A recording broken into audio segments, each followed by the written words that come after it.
For those of you who have watched Jackass, you may or may not be familiar with Steve-O. Well, if you've watched Jackass, you're familiar with Steve-O. For the rest of you, you might not be familiar with Steve-O. It's hard to believe, but I found this to be insane. When asked what his greatest regret was, one thing that he would change about his life, it's not chewing and swallowing glass. It's not skydiving out of a plane without a parachute. I don't know if he actually did that. I am only slightly familiar. I never saw a Jackass movie. I never watched a full episode of Jackass. I know that Johnny Knoxville let somebody shoot him with a real gun. He was wearing a bulletproof vest. And I know from listening to Steve-O that he used to chew on glass until it was dust and then swallow it. And that was one of the things he did. All this to say, for those of you who are familiar with Jackass, you know that the main thing they do is cause themselves a great deal of pain for the entertainment of those who watch their stunts. So you would think that his greatest regret would be around something physically that he did to his body that absolutely destroyed it. Perhaps it would be all the drugs that he used. Steve-O was in and out of rehab several times. He still considers himself in recovery and an addict. So you might think something that he used to get him high, or something he did while he was high. But none of those are his greatest regret. And somehow that's both comforting and frightening, because his greatest regret is that he didn't floss when he was young.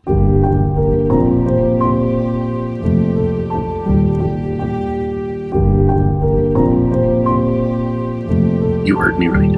Steve-O's greatest regret in life is that he didn't floss, as in the activity you do after brushing your teeth, or maybe before brushing your teeth. It really doesn't matter when you floss, but his greatest regret in life is not flossing.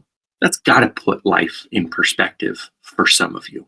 Get out there, do some crazy stuff, fail at it, and understand that at the end, when you are taking account of all the things that you have and haven't done, your greatest regret is probably going to be something you didn't even realize you didn't do. And also, I think it is important to note that his greatest regret is something he didn't do, not something he did do. Be crazy, folks. Today's episode, I'm going to talk to you about my journey specifically with Instagram.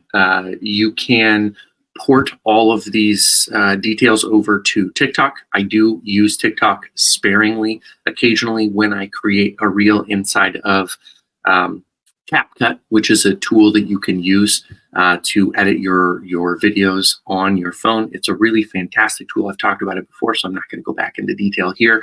But when I edit something in CapCut, I typically do then post it on TikTok. But for a lot of the videos that I'm doing right now, a lot of the reels that I'm making, I never even step foot inside of the CapCut universe.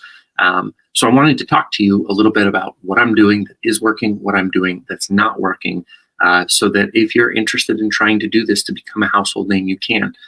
And because I was recently listening to an interview with Steve-O, I wanted to share with you one other thing that he said that I've heard Gary Vee say a ton of times. I talk about Gary on this podcast a fair amount. Attention is currency.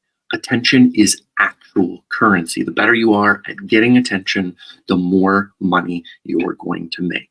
That's a hard pill for a lot of people to swallow, because I think a lot of people in the arts community don't want the attention to point toward them. But if you can't get attention, you can't get money. And if you can't get money, you can't do what you are here on this world to do. If you are an artist and you are out to create great art that affects a great deal of people, you need to figure out your way to the money, because everything is going to flow through that.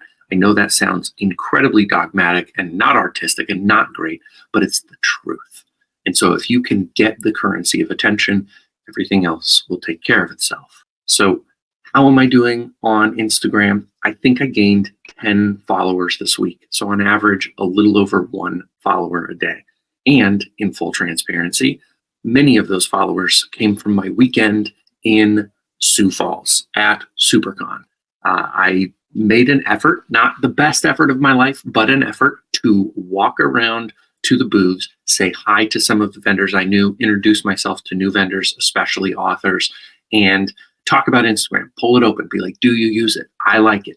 Can I follow you on Instagram? Making comments, doing those kind of things to try to drive people to do the follow back. You've met me in person. We had a good interaction, and some of them followed me back, some didn't. Am I going to continue to follow them? I don't know. I really don't. I know that ratios matter a little bit, so I don't ever want to follow more people than follow me. And I'm just being honest. I may unfollow people if I had a good interaction with them, if I followed them, if I made a thoughtful comment on one of their reels or posts and they decided not to follow me for some reason, then maybe I'll assume that it wasn't as good for them as it was for me. You know what I'm saying? But I'm really an attention prostitute. Is that the correct term these days? I don't think I'm supposed to say an attention whore, although I don't know why. I can't think of a good reason not to say it. I'm an attention whore right now. I want to get all of it that I can. I want to make the big cash, just whoring my self out there for attention. I hope you do too, because otherwise this podcast is a strangely big waste of your time. Instagram. So I got more of my followers via SuperCon than I did through the organic measures that I am using to try to get myself more attention. What's working though? In terms of views, the thing I found that works the best is I get onto Instagram several times a day and I start scrolling reels, and I'm looking for a very specific kind of reel. I'm looking for a reel where I can remix what somebody else has already created. It's a feature that Instagram has. They took a long time to steal that from TikTok, but it is a feature you can use now. So you click the little 3 dots on the bottom left hand of the phone screen, and not all reels will allow you to remix, but those that do, it'll be one of the options to remix or sequence. I remix the reel, and then I figure out a way to caption it or put some sort of meme text on there that is relevant to authors, to me, to try to drive people toward my profile.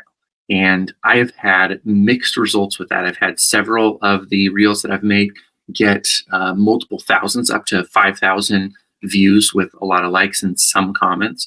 I've had some that have barely broken 100, but for the most part, when I get a remix that works for me, that's driving somewhere around 500 on average views, and I'll get maybe 10 or 15 likes and some likes from the community that isn't following me. So I am in the early process of continuing to do the Remax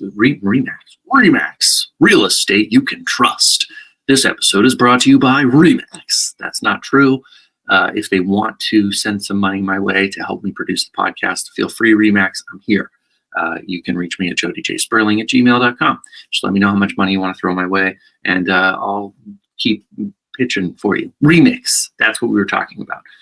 When I find a good remix, about 500 people. I'm a week or so into this strategy, so I don't know if it has a longer tail. Maybe some of those reels continue to stay out there and you see more people move toward you and follow you and comment.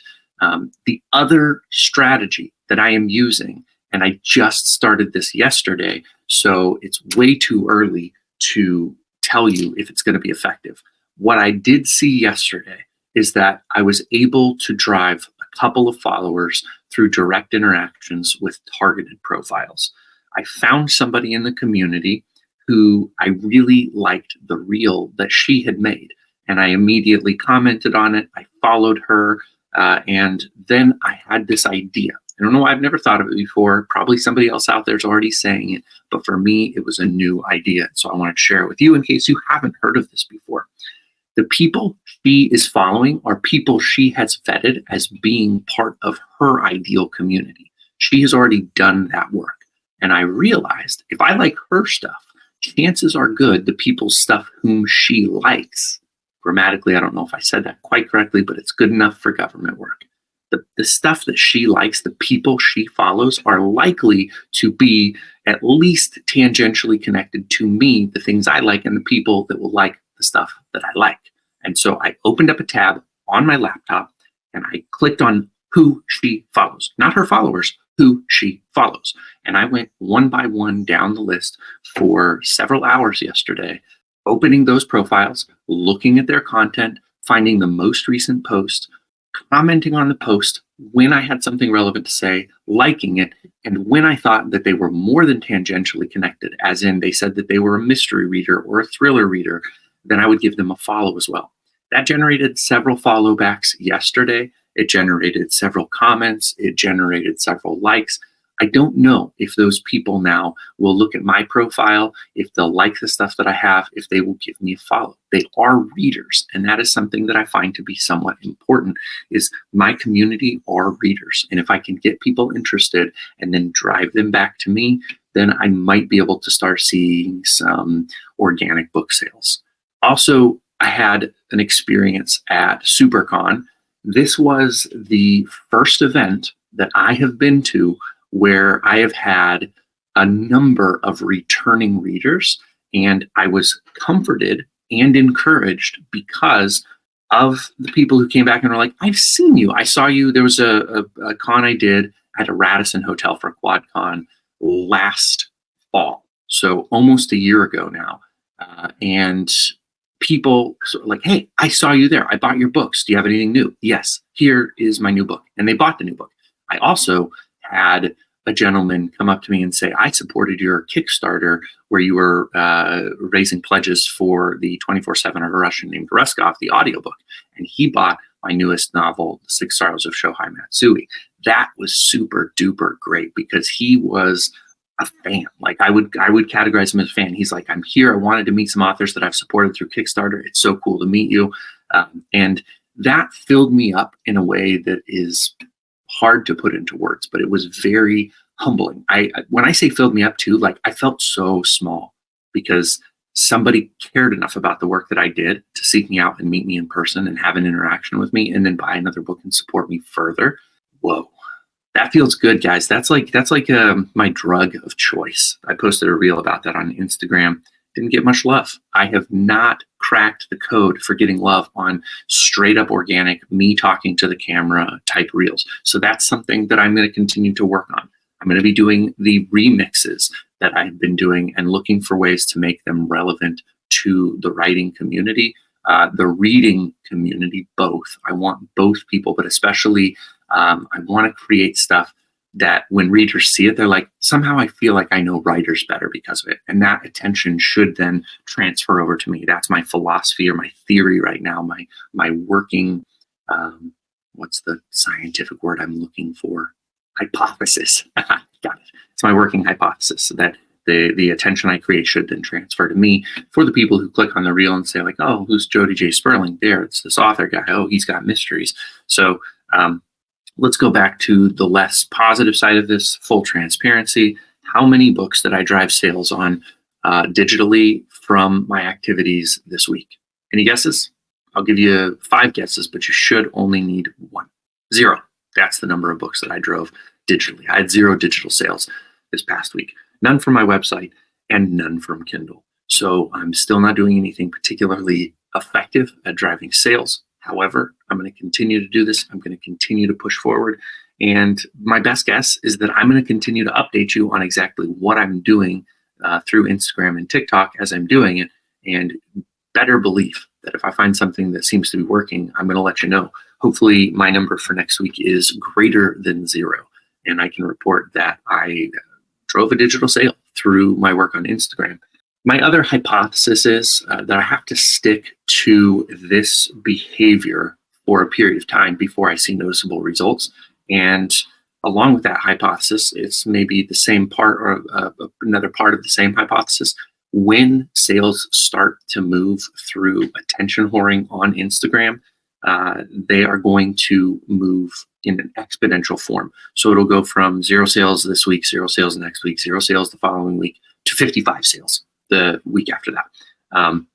And with that in mind, the last thing that I want to talk to you about is pricing strategy. So as a member of Author Marketing Mastery through Optimization, Steve Piper encouraged me to have my books priced comparably to the Big 5 market. And I completely understand why you would want to do that, because you want people to view your work as being valuable at the same level as Big 5 type of books. I have been thinking about lowering the price on my books on Amazon and my website to be more in line with some indie authors who are doing maybe $1.99, $2 or $3.99 to see if that will help any kind of price resistance that I might be meeting, I've noticed it shows that I rarely get price resistance. Occasionally in Chicago, for example, at Printers Row, I had some price resistance. I would tell people it's $20 and they would be like, oh, okay, well, I'm going to keep looking. I might come back. And I got that enough after they asked how much that I could tell I was experiencing price resistance. It happened at one other show, and I'm not remembering which right now. However, for the most part, at SuperCon and other places I've been, $20, nobody bats an eye at paying $20 for a print book. I sold many sets of 4, so the first 4 novels in the Luke and Time Mysteries for $60. I didn't have any price resistance there. You get that deal for buying all 4. You get them for $15 a piece. It seems like I'm still making a good profit margin on each book. It's effective for me, and it seems to work for readers. However, I'm wondering, and this is, again, just a hypothesis I may test a little bit, if you meet me for the first time ever on Instagram, what is the value you're willing to experiment with on a relatively unknown person? Is it $7.99 for an ebook? Because a lot of your big 5 major ebook publishers are going to price their stuff around $7.99. Is it $5.99? I think that's where I currently have mine set, and I'm not getting any sales. What happens if I drop it to $3.99? What would happen if I experimented with a limited time sale? I want to wait until I'm getting some organic sales where I'm at to actually do a price incentive type of thing like a sale. But I definitely want to experiment with that. And on that note, if I do move my prices up and down, I will talk to you about what I'm seeing and if it's working. And I'm not going to be doing any kind of paid advertisements whatsoever at all. I will be doing no paid advertisements during this period of focusing all my attention on organic Instagram content.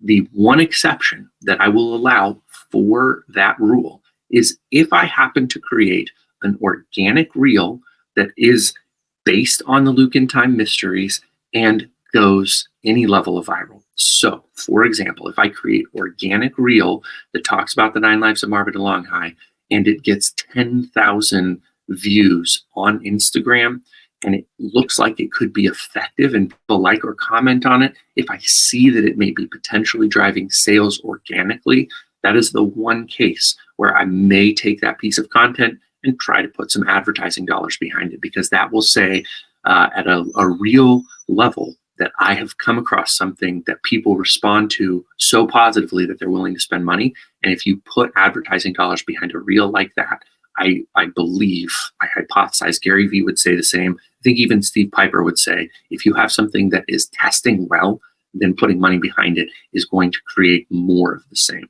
So if that happens, then I will put money behind it. And of course, I'll let you know how it's going. But at this time, I am not putting any money behind anything I'm doing. I can't put advertising dollars behind the remixes I'm doing, so it has to be an organic piece of content.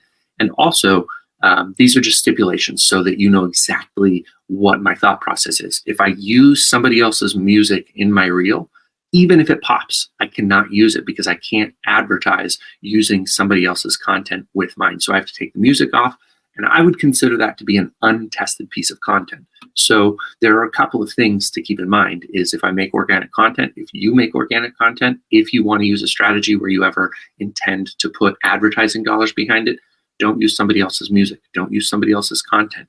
Use only original content, because you can't advertise if somebody else owns the rights to the content that you're riffing on. Music, video clips, images, likenesses, anything like that. If you aren't the originator, you can't advertise with it. And even if somehow you were able to slip it past the Meta filters, if it were caught, you could be instantly banned from Meta. So it's just a bad idea. Don't do it. That is where we're at right now with Instagram. I am at 595 followers right now. So I have a long way to go to get to those thousands that I'm hoping to reach. But I grew more this week than I have in any single week since I started Instagram. And people just found me and were like, I know that guy, like, you know, all the warm stuff. I'm getting outreach into cold parts of the world and bringing people into following me. One thing I'll be keeping an eye on is whether or not driving these follows is actually giving any more boost to the stuff that I'm creating in the first place. If someone follows me, I think it's more likely that a follower will see my content than a non-follower. And that's backed up by the fact that every time I look at metrics on a reel, it's going to be like 75% followers, 25% non-followers are seeing that kind of stuff. But the best stuff that you create has to be so good that non-followers want to engage with it. And it'll move those metrics a little bit heavily over to non-followers, especially if you have 595 to get 10,000 views means that the vast majority of everybody is a non-follower. All right. I look forward to updating you again next week. Hope this is helpful for you. I know that it was very strategic based. I know that it wasn't very story based. I commit to you to think about this in terms of stories as well, to tell you stories along the way, because I really believe that you learn the most through stories. But right now my mind is in the analytical place. And so you got an analytical episode. Becoming a household name won't happen overnight, but with your help, it can happen for me or for anyone you know who's on this journey. If you liked what you heard today, would you consider sharing this podcast with someone you know would love it too? Word of mouth is the single biggest difference maker for a dreamer's outcome. Thanks again for listening, and we'll talk to you next time.